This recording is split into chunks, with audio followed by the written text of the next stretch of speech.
Welcome back.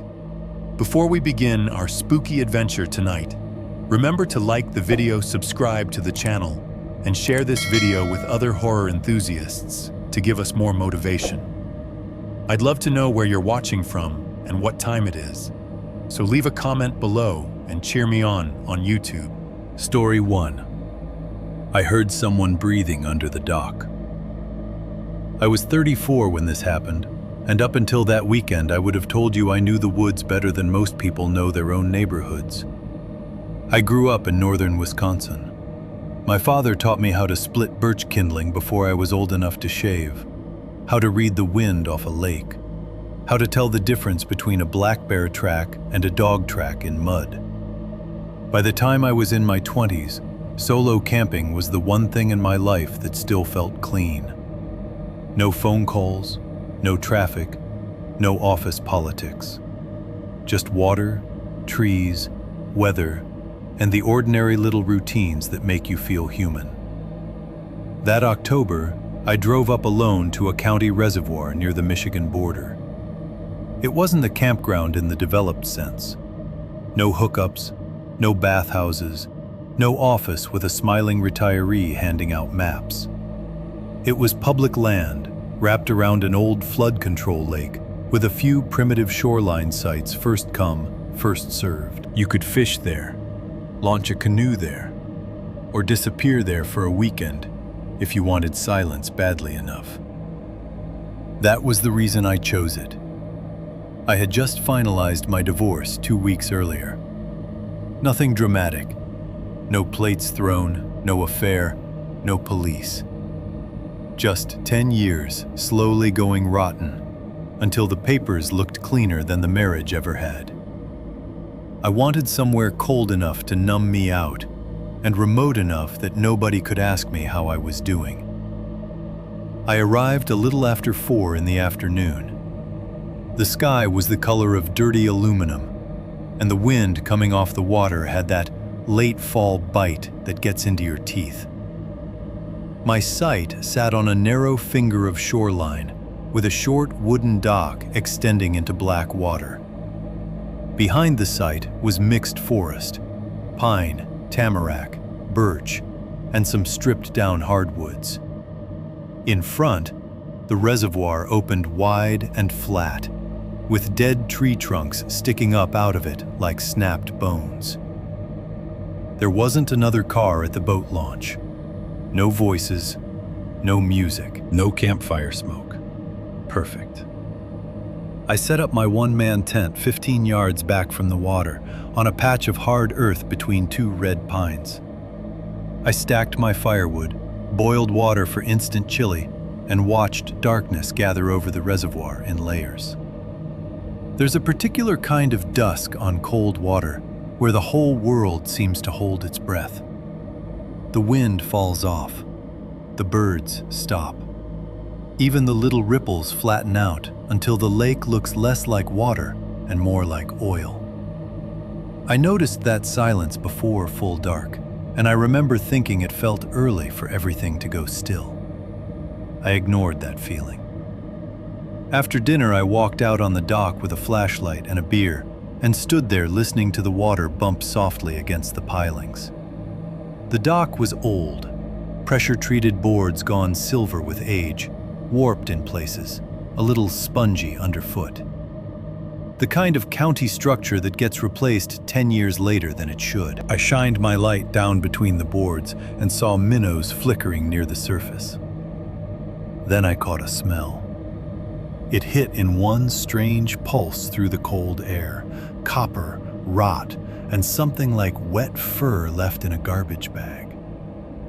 I swung the flashlight over the shoreline below the dock and didn't see anything except cattails and the dark slope of mud leading into the reservoir. The smell faded just as fast as it had come. I remember actually smiling to myself and thinking, dead fish. Or maybe a deer carcass washed up somewhere down shore. That was the last rational thought I had that night. By 9:30, I was zipped into my sleeping bag. The temperature had dropped below freezing. I had a knit cap pulled down over my ears and one arm outside the bag because I always sleep too hot through the shoulders. I listened to the fabric of the tent ticking lightly in the breeze. At some point, I drifted off. I woke all at once. Not gradually, not the way you wake from a dream. My eyes opened, and I was fully, violently alert, like somebody had slapped me. At first, I didn't know why. Then I heard the sound. A slow, wooden knock. Not on my tent, from the dock. Knock. A pause. Knock. Then a heavier scrape underneath it, like something bumping against the posts from below. I checked my watch. 2:11 a.m. I lay perfectly still and listened. The night had that dead, frozen quality where every small noise carries. I could hear the faint shift of tree limbs, the little sigh of the reservoir touching shore. And then again, knock. This time followed by a wet sound. Not splashing, not exactly. More like something dragging itself up against old wood. I told myself it was a loose branch, driftwood, a turtle, anything with a name. Then I heard breathing. Not outside the tent, under the dock. It came up through the boards in rough, damp pulls, like somebody with a bad chest infection trying not to cough.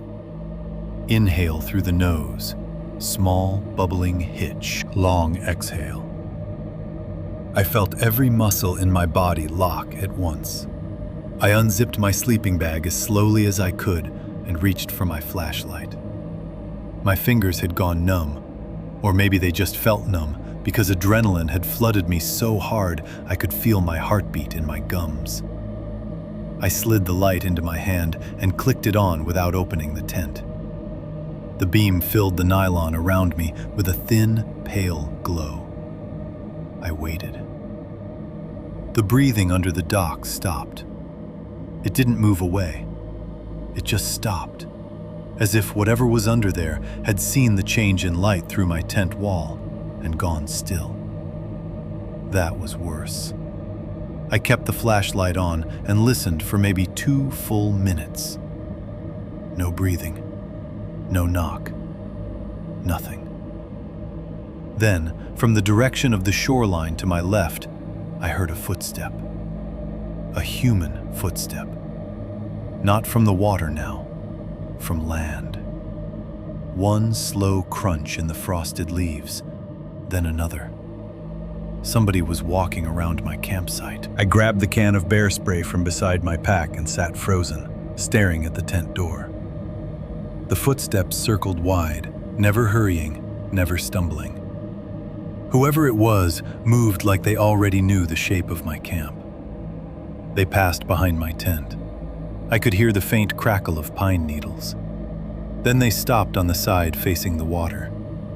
I could see nothing through the tent. No shadow, no light. Just the sense, not imagination, not maybe, but certainty, that somebody was standing 10 feet away, looking directly at me. And then the dock boards knocked again, right out in front. 3 fast taps, answering the person on shore. I wish I could tell you I did something smart. I didn't. I sat there with my heart hammering so hard I thought I would black out, waiting for a zipper to get tugged or a voice to speak. Instead, I heard a low murmur outside. A man's voice, too soft to make out words. Then, from under the dock, something answered. I don't know how else to say it. I heard a second voice, but it wasn't speech the way we use the word. It sounded like somebody trying to talk with a mouthful of lake water. Wet consonants, thick little clicks, a gurgling whisper that rose and broke and swallowed itself. The man on shore made a sound like a quiet laugh. My skin actually crawled. I felt it move across my back under my thermal shirt. The dock creaked under weight. Not from below anymore, on top of it. One board complaining, then another. Somebody, or something, had climbed onto the dock. I brought the flashlight up and pointed it at the tent door, ready to burst out and scream and spray if I had to. Before I moved, a shadow crossed the lower seam of my tent where moonlight barely leaked under the rainfly. Bare feet. I saw toes. Human-shaped, but wrong somehow. Too long, too thin. The nails dark and thick like horn. They passed slowly across the front of my tent and stopped. A hand touched the nylon above my head. Just fingertips at first, then the whole palm flattened against the fabric. The pressure was light, almost curious. I could make out the shape from inside. Long fingers, splayed, knuckles prominent. The heel of the hand pressed in enough to stretch the material. Cold wetness seeped through and touched my forehead where the tent bowed inward. I shouted before I even meant to, a raw animal yell. At the same time, I blasted the flashlight straight at the contact point and surged forward with the bear spray. The hand vanished. Something hit the side of the tent hard enough to rattle the poles. Then running, fast, violent crashing through brush toward the shoreline. And over that, from the dock, a splash so big it sounded like a person diving in head first. I tore the zipper down and came out half-crouched with the flashlight and spray. My beam caught the sight in slices. Fire ring, cooler, folding chair, empty air. I swung it to the dock. Nobody on it. But the water at the end was still exploding in rings. I turned left toward the trees and saw movement between the trunks. A man. At least, I thought it was a man. He was tall and narrow, in a dark jacket, already 20 or 30 yards back in the woods. My flashlight caught one side of his face for half a second. It looked pale and slick, as if he had smeared mud or ash over it. His mouth was open in a grin too wide to make sense in the beam. Then he stepped behind a birch and was gone. I yelled again. No answer. The reservoir slapped softly under the dock. That smell came back, stronger now. Blood, stagnant water, and rot. I swept the beam along the mudline under the dock. That's when I saw the deer, or what was left of it. It had been wedged between two support posts in the cattails. A full-grown doe, skinned open from the throat to the pelvis, ribs exposed white in the beam. Not butchered cleanly, not the way a hunter dresses a deer. This was hacked and peeled and torn. The head was twisted almost backward. One eye reflected my light like wet glass. The cavity of the chest was black with water, and tucked into that cavity, half hidden by ribs, was a human skull. I know what I saw. Not attached to a body, not fake. A real skull, yellow-white and slick with dark residue, pushed inside the deer like something had stored it there. I staggered backward so fast I almost fell into the fire ring. My first thought was not ghost, not monster. My first thought was that I had walked into the camp of somebody deeply, catastrophically wrong in the head. That realization was worse because it fit. The footsteps, the voice, the grin in the trees, the carcass hidden below the dock where nobody would notice it in the dark. I didn't pack carefully. I jammed my sleeping bag, stove, and whatever I could grab into the back of my SUV in under 5 minutes. I left the firewood, left a folding camp table, left half my food. The entire time, I expected a hand to close around my ankle from under the dock, or a knife to come out of the trees. Nothing did.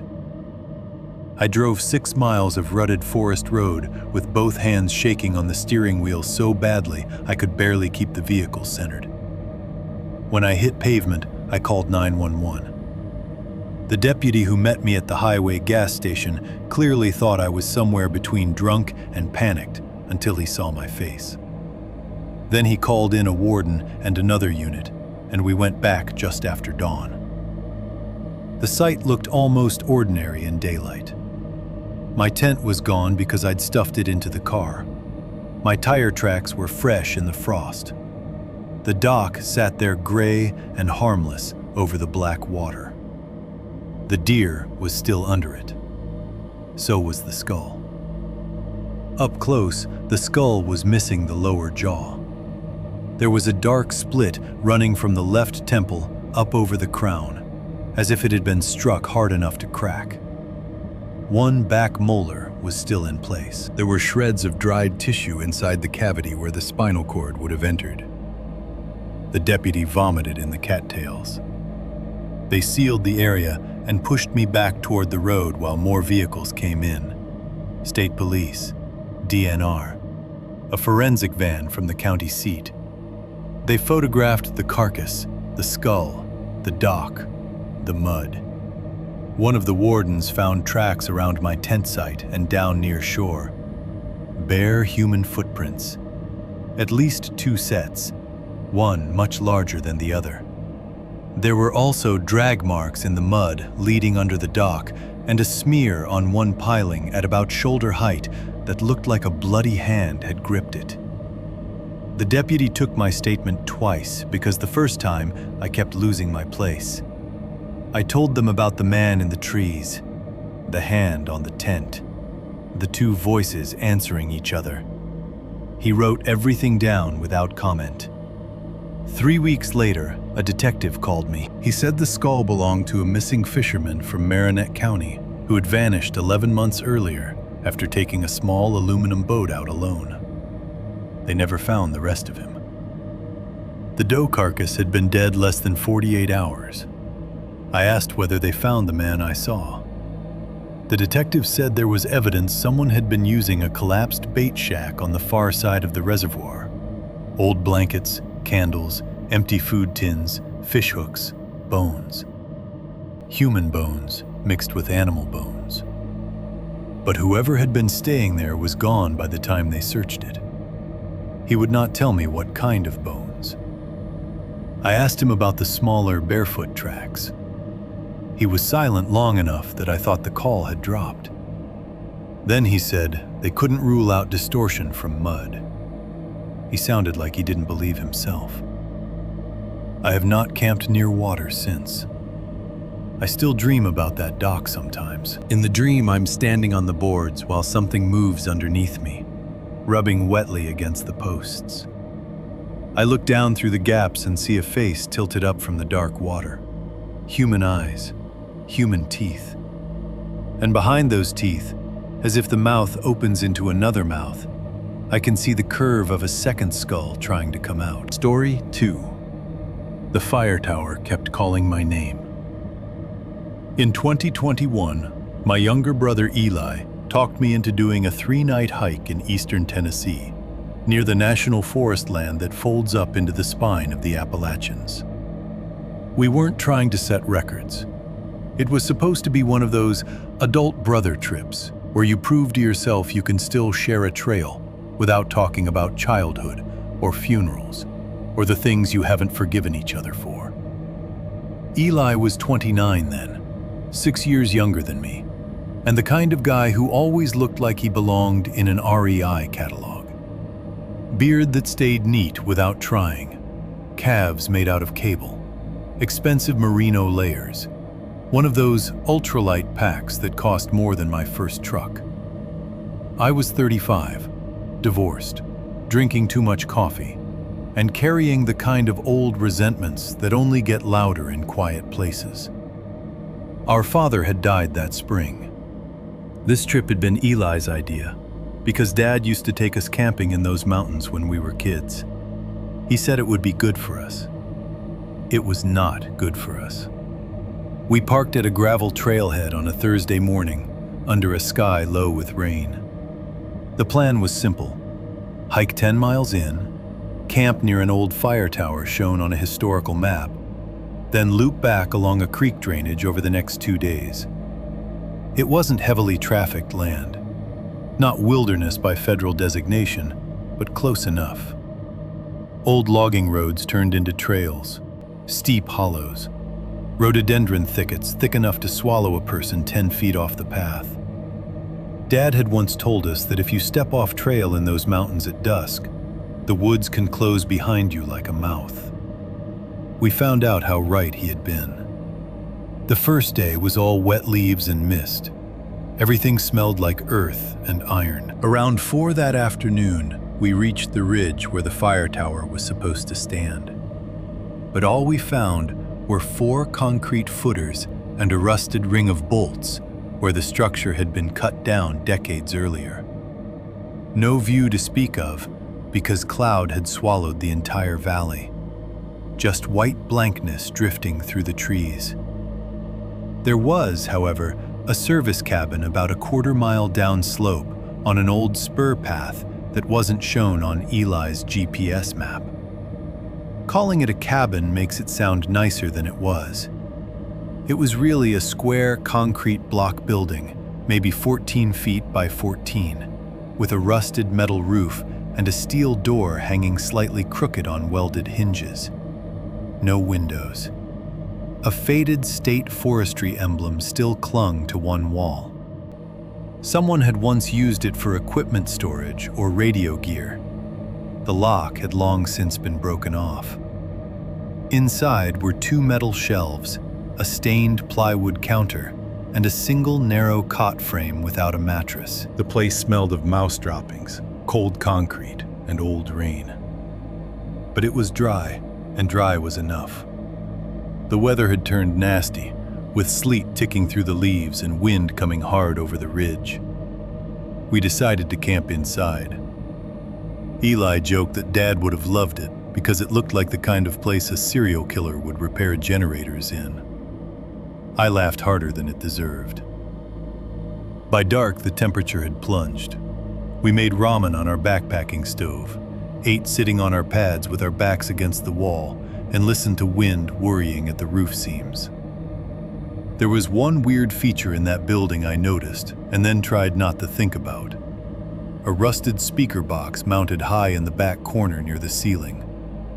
Like an old PA speaker. A wire ran from it through conduit down the wall and disappeared into a metal utility box that had been pried open years ago. The whole system looked dead.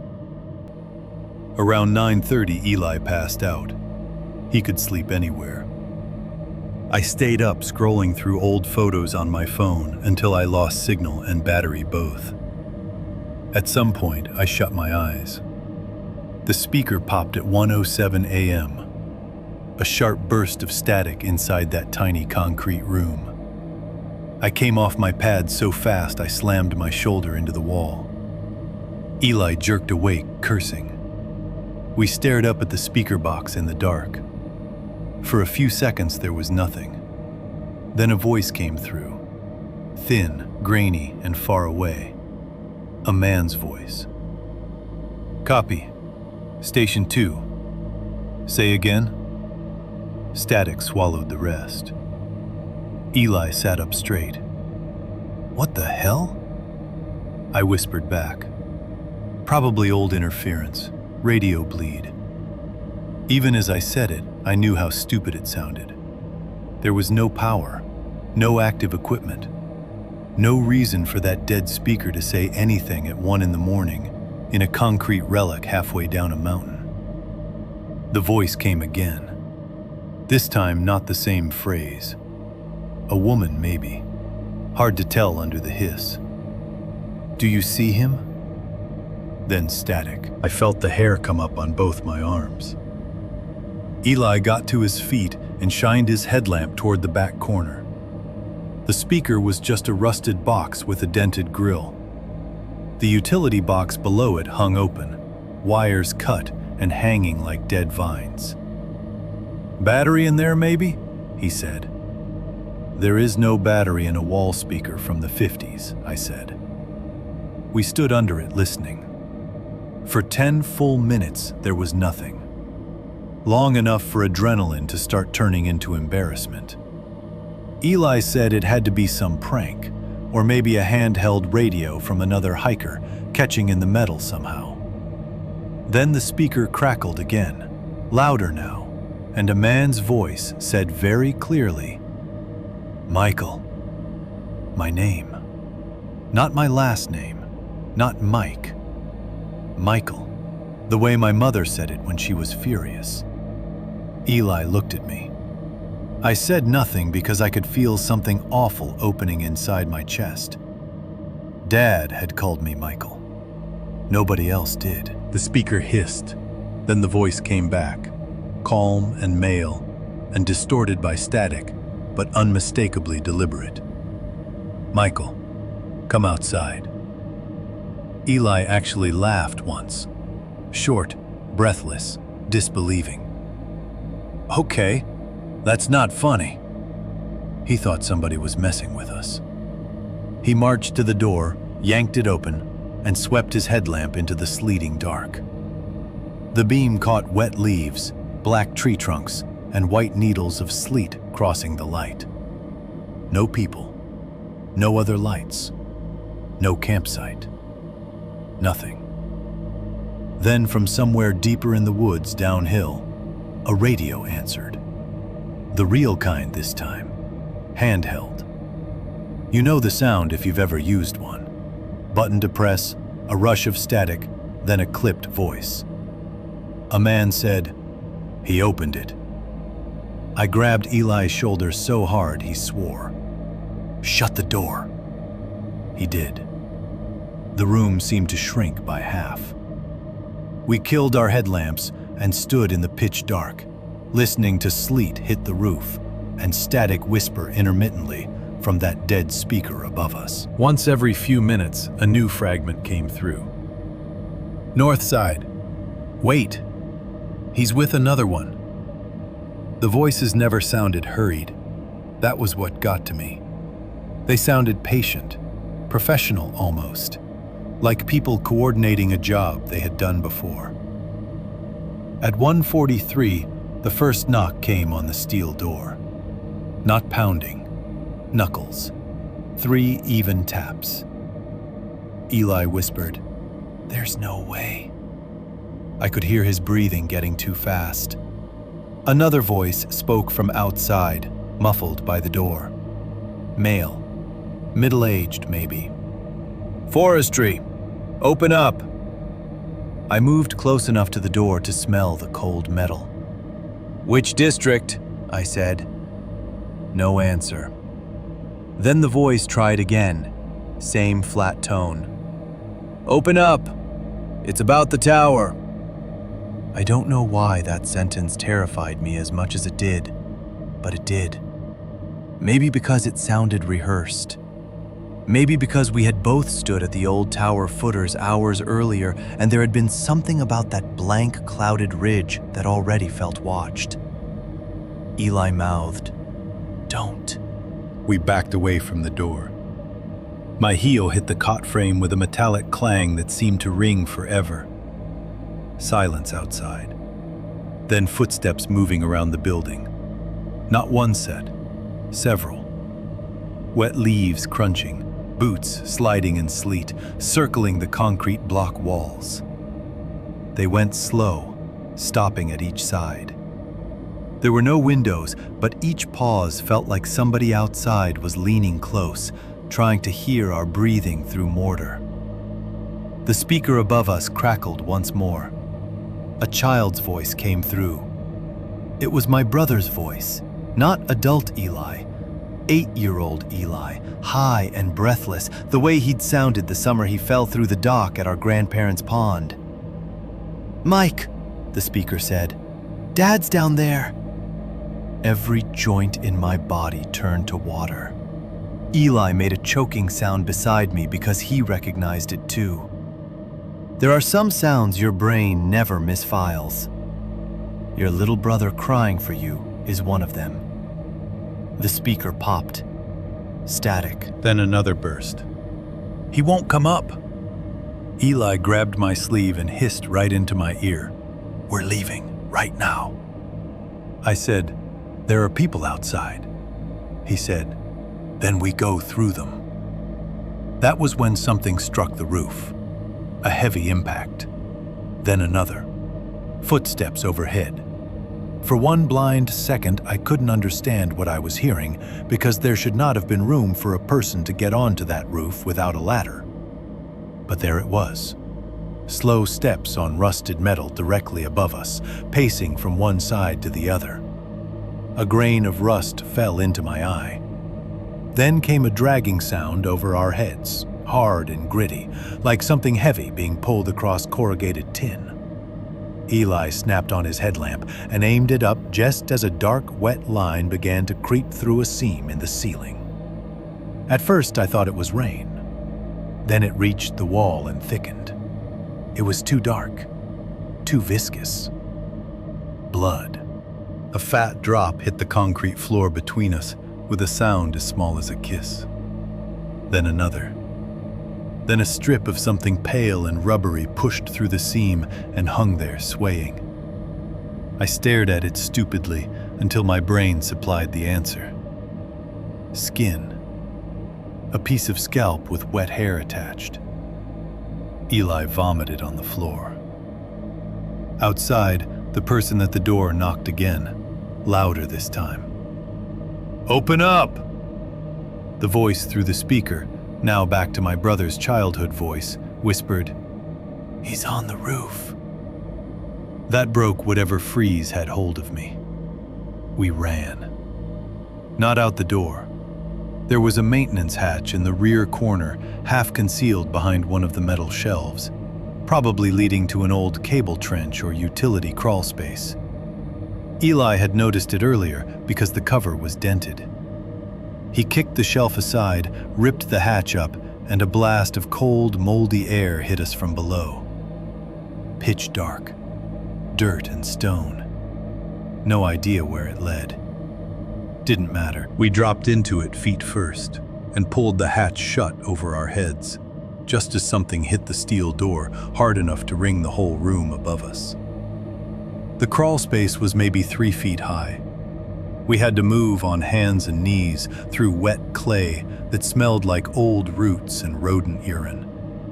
Behind us, through the hatch and the concrete, came dull, booming impacts and the scrape of boots overhead. Once I heard the speaker again, muffled now, my own father's voice calling my name from the room we had just left. I nearly turned back. That is the part I hate admitting. A piece of my brain, some stupid child part, wanted to answer him. Eli kept crawling, and I followed because there was nothing else to do. The trench angled downhill for what felt like forever, but was probably 40 yards. Then it widened and ended at a rusted grate half hidden under mountain laurel. Eli kicked until it tore loose, and we spilled out into sleet and mud halfway down the slope below the building. We ran without packs, without the stove, without half our gear. Just headlamps bouncing and our boots slamming through wet leaves as we crashed downhill toward the faint line of an old logging road we'd crossed earlier that day. Behind us, above the sound of our own movement, radios came alive in the dark. Short bursts, different positions answering each other. Moving. Below you. Take the creek. Then, absurdly, through all of that, my father's voice carried once from up on the slope. Not from a speaker now, from the woods. "Michael!" I fell. My shin hit a rock so hard I still have the scar. Eli hauled me up by my jacket, and we kept going. Branches slapped our faces. Rhododendron tore at our packs. At one point, my headlamp beam caught a shape standing between 2 hemlocks ahead of us. A man in an old forestry rain slicker holding something long in both hands. For a heartbeat, I thought rifle. Then the light bounced and I saw antlers. A deer head, freshly severed, blood running black over the yellow slicker. The man stepped forward and the head rolled in his grip, jaw hanging loose. Eli screamed. We veered so hard downhill that both of us went sliding on our backsides into a creek choked with rock and ice water. The cold shocked the breath out of me. We splashed along the creek bed for 200 yards, half running, half falling, until we hit the old road. After that, it was simple animal survival. Keep moving. Don't think. Don't look back. We reached the truck just before dawn. The driver's side window was open. I know for a fact I had rolled it fully up before we left. Inside on the front seat sat my father's old red hunting cap, the one he used to wear every November. He had been buried in it. The brim was dark with water and something darker than water. In the crown of the cap was a neat, round hole, ringed with brown-black crust. Eli saw it and made a noise I had never heard come out of a man before. We left it there. We drove straight to the sheriff's office in town, both of us muddy, bleeding, and half incoherent. Deputies went out with forestry personnel after sunup. They found the concrete building. They found our gear. They found blood on the roof seam and in the room below. Animal blood, they told us later, mostly deer. They found old radio components in the building, but nothing functional enough to explain the speaker. No active transmitters, no batteries, no fresh tracks around the site besides ours. At least none they would officially acknowledge. One deputy asked me 3 times whether either of us had been drinking. The cap from the truck disappeared before they processed the vehicle. I know how that sounds. I know because I still hear myself saying it and hate how it sounds. But when they photographed the interior at the sheriff's lot, the cap was gone. The deputy I asked about it looked at me blankly and said there had been nothing on the seat. Elle and I don't hike together anymore. We barely speak. A year after it happened, he called me at 2:13 in the morning. I answered to hear only static, then a child's voice saying, "Mike, Dad's down there." It wasn't a recording. I know that because Eli was sobbing under it, somewhere farther away, and then the line cut dead. I drove to his apartment in Knoxville in 20 minutes. He was gone. The front door stood open. Mud tracked through the kitchen. On the table was his phone, still connected to the call. And beside it sat a fresh red hunting cap with sleet melting off the brim. Story 3. There were teeth pressed into the tent wall. I stopped doing dispersed desert camping after New Mexico.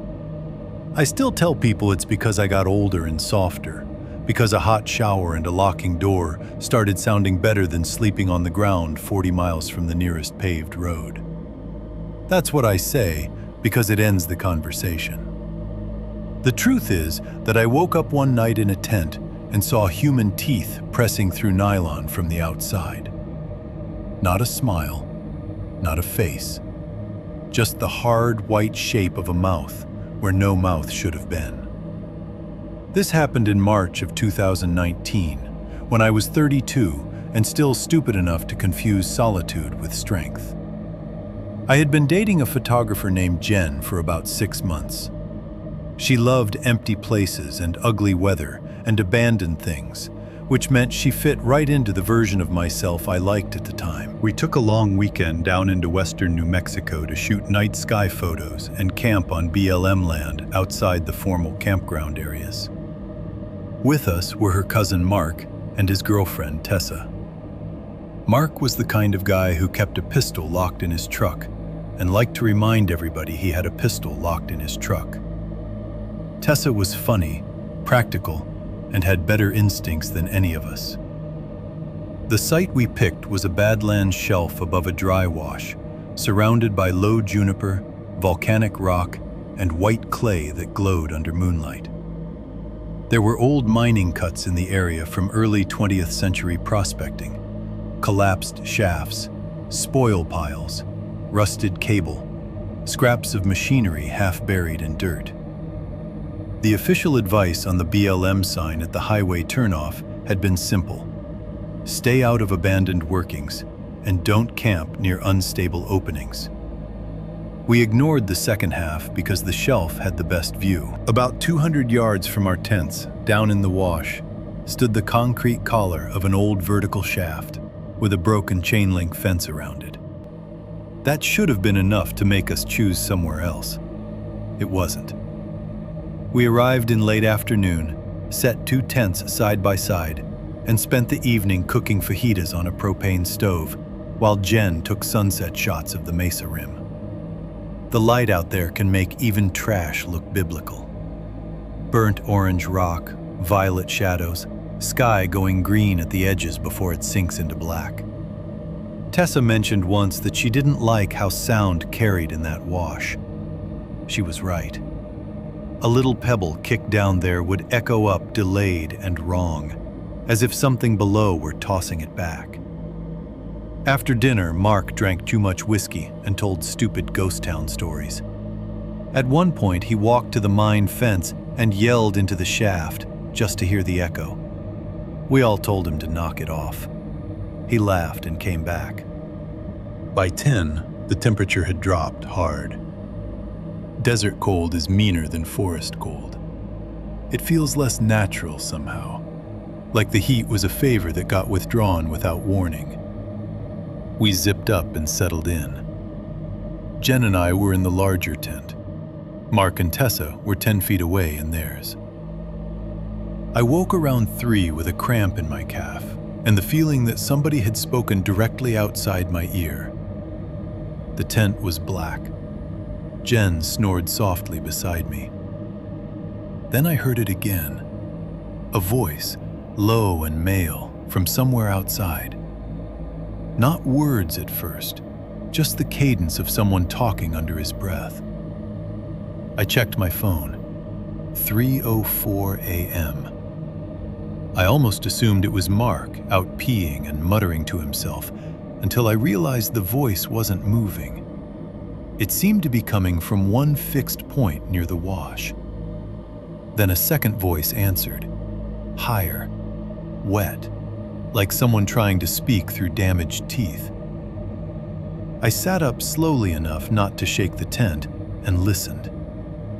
The 2 voices alternated back and forth in short little bursts. One of them sounded human. The other sounded copied from human speech by something that didn't understand where words were supposed to break. I shook Jen awake. She listened 10 seconds and gripped my wrist so hard her nails dug in. "What is that?" she whispered. I didn't answer because something moved past our tent. Not close enough to touch it, just near enough that I saw a shadow thicken against the moonlit fabric. A person-sized shape. Then another on the far side, between our tent and Mark's. Jen mouthed, "Mark?" I shook my head. Mark would have used a flashlight. Mark would have tripped over something and cursed. Whatever moved outside was silent. Then Tessa screamed. Not long. One sharp, involuntary scream that cut off immediately as if a hand had gone over her mouth. I lunged for the zipper. Jen caught my arm. "Don't!" she hissed. Then from Mark's tent came his voice, low and furious. "Back up! Back the hell up!" A flashlight snapped on inside their tent, turning the nylon bright. A shadow leaned over it from outside. I saw a head shape and shoulders, then hands. The fingers were spread so wide they looked dislocated. They pressed into the tent wall above Mark and Tessa's heads. The fabric dimpled inward around knuckles and nails. Mark shouted again, and there was a muffled gunshot inside the tent, so loud in that enclosed space it felt like it cracked the whole night open. The outside shadow vanished. For 1/2 second, everything froze. Then something hit our tent from the side with such force that the pole bowed down onto my face. Jen screamed. I grabbed my knife and slashed at the nylon where the pressure bulged in. My blade punched through fabric and scraped something hard outside. There came a sound I have never heard from an animal or a person before. An explosive chatter like teeth clacking together in rage. The pressure withdrew. Then a face pressed against the wall near my knees. Not full features, not clear, but enough. Nose crushed flat, brow ridge, and a mouth opening so wide the lips disappeared, leaving the blunt white pressure of teeth showing through the nylon weave. Human teeth. Too many visible at once. The upper and lower rows ground slowly side to side, as if tasting the tent. I drove the knife at it again. The blade tore through nylon and stuck for a second in something with resistance like wet leather. Hot liquid sprayed my hand. The mouth jerked back. Outside, feet scrambled in the dirt. More than one set. Mark's tent unzipped violently, and he came out barefoot in long johns, pistol in one hand and flashlight in the other. He swept the beam across the site. For maybe 1 second, we all saw them. 3 figures at the edge of the shelf above the wash. Tall, narrow, clothes hanging off them in strips like old workwear. Their faces looked pale where the light hit, but not like skin. More like dust-coated bone. One of them was bent wrong through the spine, head tilted almost to shoulder level. Another had blood all over the front of its shirt, dark and wet and shining. Then they dropped backward into the wash and were gone. Mark fired twice after them. The shots rolled through the Badlands and came back from the mine shaft in broken echoes. Something below us laughed. I know how crazy that sounds. I don't care. It laughed. Not because it was funny, because it had a human throat and enough breath to make that shape of sound. We did not discuss leaving. We tore the camp apart, grabbing whatever mattered. Keys, boots, packs, camera cases. Tessa was crying but moving fast. Mark kept the gun out. Jen's hands shook so badly she couldn't buckle her bag, so I did it for her. Then we heard the chain link fence around the mine shaft rattling. Not from wind. Rhythmic. Hard. Bang, bang. Bang, bang. Bang, bang. Like somebody was slamming their body into it. Mark swung the flashlight down toward the wash. The beam found the fence. Something was standing inside it. Inside, where there should have been nothing but a concrete collar around a vertical hole. A man, maybe. He wore what looked like old denim overalls, soaked black from the waist down. His left arm ended above the elbow in a ragged stump wrapped with wire. His head was slick with blood, and where his lower jaw should have been, there was only torn, dark meat and a wedge of white teeth exposed all the way back to the molars. He threw himself against the fence again. Bang! The entire panel bowed outward. Tessa made a choking noise and turned away. Then shapes started climbing out of the wash behind him. Hands on rock, knees, elbows. Headlampless, silent, dragging themselves up from below the shelf like they had been waiting down there all evening. We ran for the trucks. The dirt track out of that site wasn't a road so much as a suggestion. Deep ruts, loose stone, one shelf edge with a drop into the wash. Mark's truck started. Jen's SUV did not. I turned the key and got nothing but a click.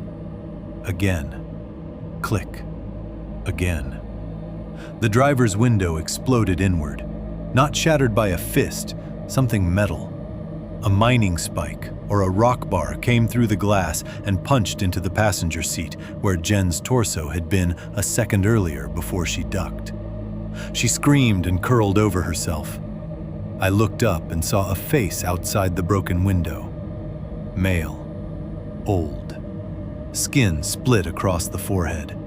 One eye milk white. The mouth ruined on one side so the teeth showed permanently. He was grinning at us with blood running down from his scalp into his beard. Mark fired from 10 feet away. The man's head snapped sideways and hit the door frame. He fell, but 2 others were already coming around the back of the vehicle. We piled into Mark's truck. Tessa half on Eli? No, Eli not here. Careful. Need consistency. We'll continue with Mark's truck. Mark in driver's seat, Tessa in back, Jen in middle, me hanging half out the passenger door before I slammed it. Mark punched the gas and the truck lurched over rocks so hard our teeth clacked. Something struck the tailgate from behind. We fishtailed along the shelf road with the wash on one side and black open desert on the other. In the mirrors, I could see pale shapes running in bursts, disappearing behind brush, then appearing again impossibly close, like they knew cuts through the terrain we couldn't see. At the mine fence, there was one final flash in the rear window. The jawless man, standing perfectly still in the beam of our taillights, one arm stump lifted as if waving us on. We reached pavement near dawn and drove straight to the county sheriff's substation. The deputy on duty listened, expressionless, until Mark mentioned firing his weapon. Then things got real enough for paperwork and a long drive back with officers. They found our site. They found the broken window and the mining spike in the seat. They found blood on the torn flap of our tent where I had stabbed through the nylon. Human blood, according to the report we got weeks later. A lot of it. They also found footprints all over the white clay around camp. Some boots, some bare feet. One track pattern came from old miners' overshoes with square hobnails, the kind you see in museums. The shaft itself had been sealed in the 1970s with a concrete cap 20 feet below the collar after a collapse killed 2 survey workers. There was no accessible opening. Nobody should have been able to stand inside that fence at all. The sheriff's office eventually settled on transients or meth users living in old diggings. That explanation might have comforted me if not for one detail. Jen got her camera cards back after the evidence hold lifted. Most files were useless. Blur, darkness, accidental exposures. But on one card, there were 6 frames, taken automatically by her intervalometer between 2:58 and 3:03 a.m., when all of us were asleep. Every frame showed our 2 tents under moonlight. In the first 3, nothing unusual. In the 4th, a face is visible behind the mesh of Mark's tent door. Not inside, pressed from the outside. In the 5th, there are 2 faces, one adult, one much smaller beneath it. In the 6th, the smaller one has its mouth open against the mesh. You can see every tooth. There is no lower jaw. Story 4. The recording from Black Elk Basin. I used to record nature audio because it felt harmless. Birdsong, wind, rain on nylon, creek water over stone. Things you could put on in the background while working and almost trick yourself into feeling calm. After Black Elk Basin, I deleted every field recording I had ever made without listening to them first, because I no longer believe there is such a thing as harmless, unattended sound. This happened in Idaho in late September of 2022. I was 38, married, with a 12-year-old daughter named Claire, who had reached the age where she could either spend all weekend on a screen or let me drag her into the mountains before adolescence finished its work on her. She chose the mountains reluctantly and with frequent commentary. I picked Black Elk Basin because it was supposed to be quiet shoulder season camping. High alpine meadow, one glacial tarn, no hunting pressure yet, no major crowds after Labor Day. 7 miles in, moderate gain, one creek crossing, far enough to feel real, easy enough for a kid. Claire complained for the first 2 miles, then settled into it. That is often how children meet wilderness. They hate the effort and then suddenly start naming mushrooms or asking whether a raven can carry off a rabbit. By the time we reached the basin around 4 in the afternoon, she had forgotten to hate it.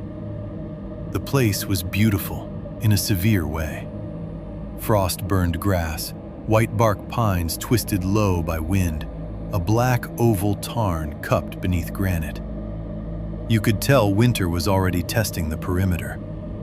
There were old snow patches in the shadows and thin ice at the water's edge where the sun hadn't reached. No other tents, no smoke, no voices. We pitched our 2-person tent on a rise above the tarn, where we could watch alpenglow die off the peaks. I made pasta on the stove. Claire found a little pile of deer bones near the shoreline and brought me a vertebra-like treasure until I told her to leave it. The bones looked weathered and ordinary. That mattered to me later. After dinner, I set my recorder on a flat rock 20 feet from the tent and aimed it toward the water. It was a good little field unit with an external battery pack and windscreen. I planned to let it run all night for ambience. Claire rolled her eyes and called me a sound nerd. We were asleep by 9. Nothing woke me. That's the part that still bothers me. I like to think I'm a light sleeper in the backcountry. Parent sleep, camp sleep, the kind where you register every zipper and every snapped twig. But whatever happened around our tent that night happened without me hearing any of it. We got up at first light, made oatmeal, packed, and hiked out. Normal trip. Claire talked about school and asked whether we could stop for burgers on the drive home. If anything felt off, I buried it under routine. 2 nights later, I loaded the audio file into my laptop while Claire did homework at the kitchen table. The waveform was huge. 9 hours of wind, water, and little night sounds. I put on headphones and started skimming. For the first hour, it was exactly what it should have been. Tiny wavelets, occasional breeze, one distant owl. At 11:52 p.m., a new sound appeared. A soft, metallic clink. Not camp cookware, not a carabiner. Lighter, sharper. I rewound and listened again. Clink. Then another, slightly out of sync. Clink. Like small, hard objects being touched together carefully in the dark. The sounds continued for 27 seconds, moving from left channel to right, as if whoever made them were walking around the recorder in a slow circle. Then, silence. At 12:04 a.m., breathing entered the file. Close. Too close. Within inches of the mics. A person was bent over the recorder, exhaling through the windscreen, hard enough that the waveform fuzzed with moisture bursts. You could hear the nose whistle faintly on the inhale. Male, I thought at first, but that was just because it felt wrong to imagine anything else. The breathing lasted 1 minute and 16 seconds. Then a voice whispered, "That one first." I froze with one hand still on the keyboard. I replayed it. There it was again. "That one first." Another whisper answered from farther back, nearly buried in the wind. "No, small one." I took my headphones off so fast, Claire looked up from math homework and asked what was wrong. I told her nothing. My mouth had gone dry. I waited until she went upstairs, then kept listening. At 12:06 came the sound of feet in frost-stiff grass. Several people, barefoot or wearing soft soles because there was almost no crunch from gravel, just brushing steps. They moved around the tent, around my daughter, around me. At 12:08, something touched the side of the tent. You can hear nylon flex differently from wind if you know the sound. This was a hand, then another hand, then a dragging pressure across the wall. The recorder was too far away to capture details, but close enough to get the rhythm. Touch, slide, pause.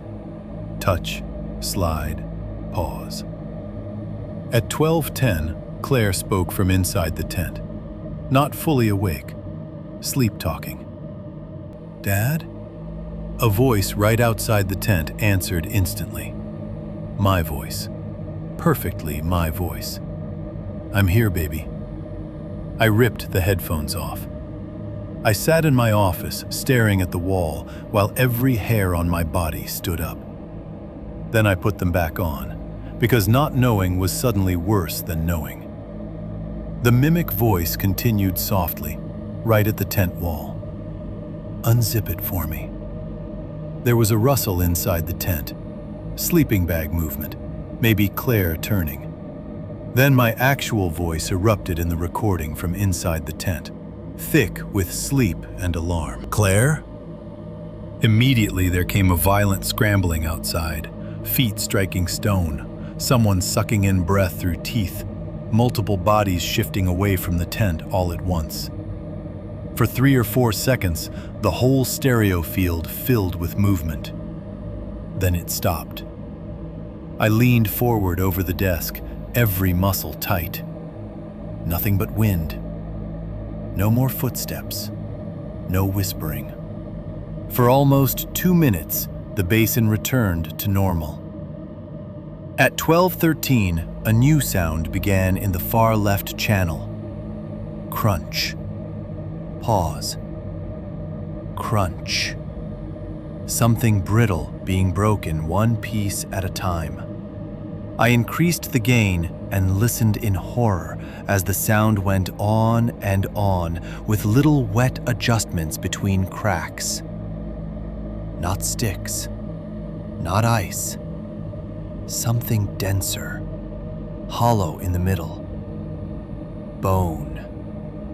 A final voice, low and almost conversational, said, "She heard him." Then another answered, "Next year." At 12:19, the recorder was picked up. You can hear fingers close around the body of the unit and cloth brush the microphones. However lifted it, carried it a short distance. The wind profile changes, and the water drops out of frame. Then the recorder was set down on a harder surface. After that came the sound I have listened to exactly twice in my life. Small objects being arranged. Tap, set down, slide. Tap, set down, slide. When I eventually went back to Black Elk Basin with the sheriff's office and forest law enforcement, that sound made sense. Because on the granite slab behind where our tent had stood, they found a spiral pattern of bones. Not many, maybe 30 pieces total. Finger bones, toe bones, vertebrae from a child-sized spine. 2 tiny jaw bones, each with baby molars still in them. All fresh enough to smell when the morning sun hit them.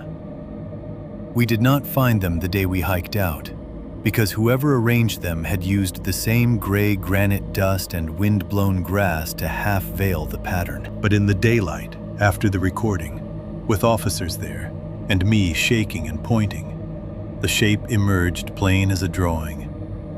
A spiral leading inward to the recorder. The recorder itself captured another 2 hours after being moved, mostly wind over rock. Once, around 2 a.m., there was a child crying very softly in the distance. Not Claire. Too young. Around 3:17 came 3 sharp taps on the plastic case, and a woman whispering, "Keep this one." I filed reports. So did the officers. The official explanation drifted toward scavenger activity, mixed with old remains exposed by freeze-thaw, and possible unidentified trespassers. That phrase appeared in one email. Possible unidentified trespassers. I wanted to ask whether possible unidentified trespassers commonly imitate a father's voice outside a child's tent in the middle of the night. But by then I understood I was already in the category of witness people gently stop calling back. The basin was closed for 2 weeks, then reopened. No public notice explained why. Claire does not remember any of it clearly. She remembers waking once and thinking I was outside. She remembers hearing me tell her I was there. She remembers, this is the part that made me feel physically sick, starting to reach for the zipper before I spoke from the other side of the tent and confused her. I sold my recording equipment. I deleted the file. Or I thought I did. Last winter, Claire got a message request on a social media account from a blank profile with no picture and no followers. It contained no text, only an audio attachment, 12 seconds long. When I opened it, I heard wind, a little water, and then my own voice, very close to a microphone, whispering, "Next year." Story 5. The storm cellar had a lock on the outside. I've spent years trying to decide whether the cellar was a hiding place, a trap, or a feeding box. Every explanation fails somewhere. This happened in West Virginia in November of 2018. And if I still sound careful when I talk about it, that's because careful is the only reason I'm alive. I was 36 then, working commercial insurance by day, and pretending weekend backpacking balanced out the damage of sitting under fluorescent lights all week. My friend Nolan went with me. We had known each other since community college, the kind of friendship built less on emotional compatibility than on having survived enough bad decisions together that loyalty became a habit. We planned a 2-night trip through a section of national forest cut by old homestead traces and abandoned gas well roads. Late season, cold, leaves down, good visibility. We liked hiking after most sane people had stopped. On the second afternoon, a storm moved in faster than forecast. Not a summer thunderstorm with plenty of warning. This was one of those Appalachian systems that turns the sky from dull to dangerous in 20 minutes. Wind hit first, then freezing rain, then thunder so deep it seemed to come up from the ridges instead of down from clouds. We were still 3 miles from the trailhead and a long way from any shelter when Nolan spotted the foundation stones. At first I thought it was an old house site. Then I saw the doors. Double wooden doors set into a hillside at ground level, like a classic root cellar or storm cellar. Above them, the slope rose steeply under bare maples. Around them lay a scatter of cut stones and rotted beams from whatever structure had once stood there. There was no house anymore, just the buried room. The doors were thick plank wood banded with iron. One hung partly open. Rain had become sleet by then. We were both soaked. Lightning was close enough that the ridge tops flashed blue through the trees. Going into that cellar for an hour until the storm passed seemed smart in exactly the way bad decisions often do. Inside, stone steps descended 10 feet into a chamber about 12 by 18. Barrel-vaulted ceiling of old brick. Packed dirt floor. 2 built-in shelves along one wall. A rusted cot frame. The air smelled of wet earth, mold, mouse nests, and something else beneath all of it. Old meat, maybe, sealed into the place by years. There were marks on the floor near the back wall. At first, I took them for old root lines in the dirt. Then lightning flashed through the doorway, and I saw they were scratches. Parallel grooves, many sets, all converging on the same corner where the brick met the floor. "Nails," Nolan said. I said, "Animal." Neither of us believed me. The storm hit full while we argued whether to stay. Wind drove sleet so hard through the open doorway it hissed on the steps. Thunder cracked directly overhead. We hauled our packs inside and pulled the left door mostly shut to keep weather out. That is when I noticed the hardware. There was no latch on the inside, no bolt, no bar brackets, nothing. Only an iron hasp and staple mounted on the exterior-facing side of the right door. The lock, in other words, had always been meant to secure the doors from the outside. I pointed that out to Nolan. He stared at it for a second, then gave the sort of shrug men give when they already know they should leave, but hate retreating from a bad idea. "Maybe storage," he said. "Keep kids out, keep supplies in." Lightning strobed the doorway. Rain sheeted white beyond the threshold. We stayed. For the first half hour, it was miserable but ordinary. We sat on our packs, ate trail mix, and listened to the storm pound the hillside above us. Water trickled down one wall. Once or twice I thought I heard movement outside. But in weather like that, the whole forest sounds alive. Then the smell changed. The wet earth cellar smell was suddenly cut through by fresh copper. Blood. Nolan smelled it at the same time because he stopped mid-sentence and looked at me. A second later, something rolled down the steps from outside and bumped against my boot. I flashed my light down. It was a rabbit, or enough of one to recognize it. The hindquarters were gone. The belly was opened and the intestines dragged out in a steaming rope over the stone. Its head remained attached by one strip of hide. One eye stared up glassy and pink with rainwater. Nolan swore and stood. From outside, just beyond the nearly shut door, somebody laughed. Not loud, not movie villain laughter. Just one breathy, amused chuckle from a human throat. We lunged for the doors together. Too late. Something struck the outer plank with enormous force, and the left door slammed inward against us. Nolan caught it with both hands before it pinned him.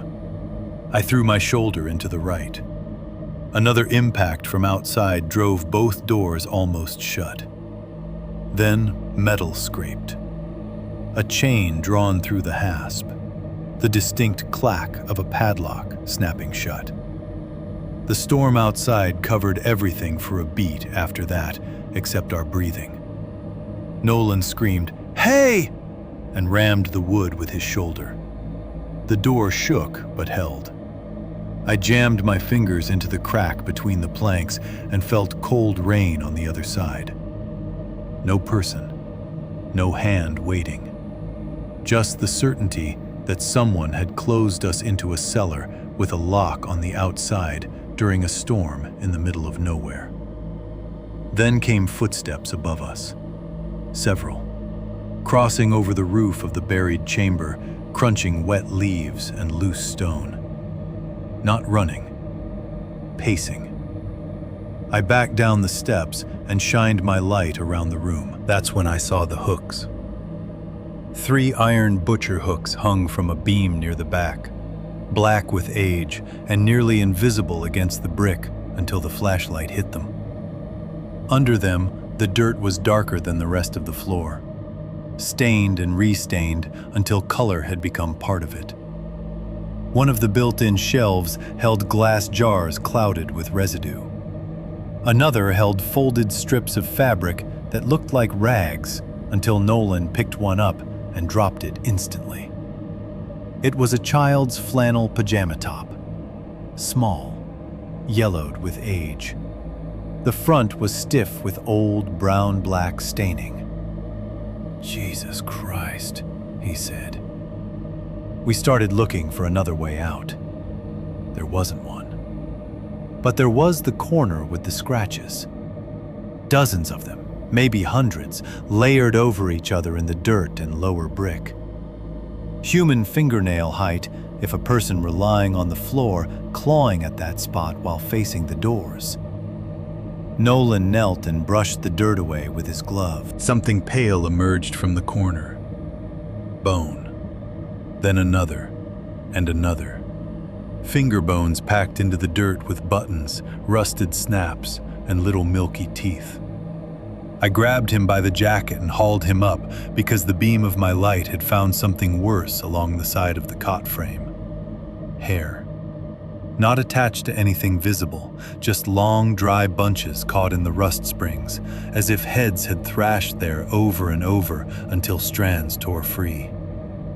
From outside the storm cellar, through rain and thunder, a voice called down. Male. Cheerful. "You boys dry in there?"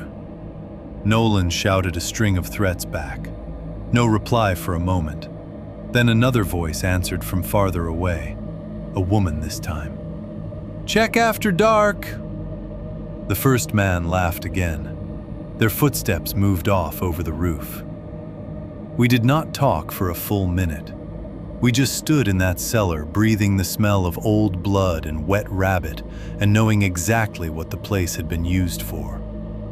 Not storage. Not storm shelter. A holding room. Maybe not recently. Maybe generations ago. But the people outside knew it was there. Knew what it was for. Still used it enough to have a chain ready. Nolan had a hatchet for splitting kindling. I had a fixed-blade hunting knife. We attacked the doors, the hinges, the frame, anything. The wood was old, but thick. The iron straps were hand-forged and obscene. Every blow boomed through the chamber and probably carried straight uphill to whoever had locked us in. After 15 minutes, we had achieved exactly one fist-sized split near the lower hinge and bleeding knuckles. Then the thunder moved away, and the real sounds outside began. Footsteps returning, more than before. At least 4 people, maybe 6. They moved around above and in front of the doors. I heard low conversation. Once, the unmistakable sound of glass clinking. Somebody had brought bottles. They were settling in. A beam of light appeared through a knothole in the plank. Yellow, unsteady, lantern light. It passed slowly across the cellar floor like an eye. A man's voice said, "Open that one first." Another answered, "Wait till it's proper dark." Nolan and I looked at each other. No movie speeches, no bravado. Both of us knew what that meant. We found the trap door only because I tripped over the cot frame while backing away from the moving lantern beam. The frame shifted with a metallic squeal, dragging partly off a square patch of floor planks hidden under dirt and debris at the rear of the chamber. Under those planks was blackness and a draft of air so foul it made my eyes water. Rot. Stagnant water. And something sweet beneath it, like decay turned syrupy. We pried the planks up. A narrow shaft dropped into darkness with iron rungs set into brick. Probably an old drain or access tunnel. Too tight for comfort, maybe 3 feet across. We had choices, but not really. Above us, somebody outside tried the padlock and rattled the chain as if checking it. We went down. The shaft ended after 8 feet in a tunnel barely high enough to crouch in. Brick for the first few yards, then packed earth reinforced with old timber. Water ran ankle deep, icy and black. Our lights showed roots hanging like veins from the ceiling. Behind us, from the cellar, came the scrape of the outer chain being disturbed again, and one of the men saying, "Hear that?" We moved, fast as crouching in freezing foul water allows. The tunnel ran under the hillside for maybe 50 yards before splitting. One branch had collapsed. The other continued toward a dim patch of gray that I prayed was daylight. On the way, we passed things in the mud: a rusted child's tricycle wheel, a mason jar full of teeth. Not all human, I think. I hope. Mixed sizes, some tiny, some adult molars yellow with age. And lodged against one timber brace, a human skull with a square hole punched through the forehead, as neat as if somebody had driven a spike there. Nolan saw it too, but neither of us stopped. There are sights that go in through your eyes and detonate later. That was one of them. The tunnel mouth opened into a laurel-choked ravine below the cellar site. Night had almost fallen. Rain dripped from every leaf.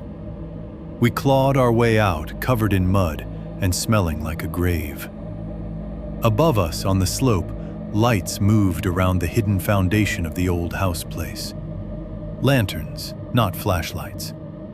3, 4, maybe 5 of them bobbing between trunks. Voices called. One of the men had discovered the open trap door. Another shouted, "They're in the run!"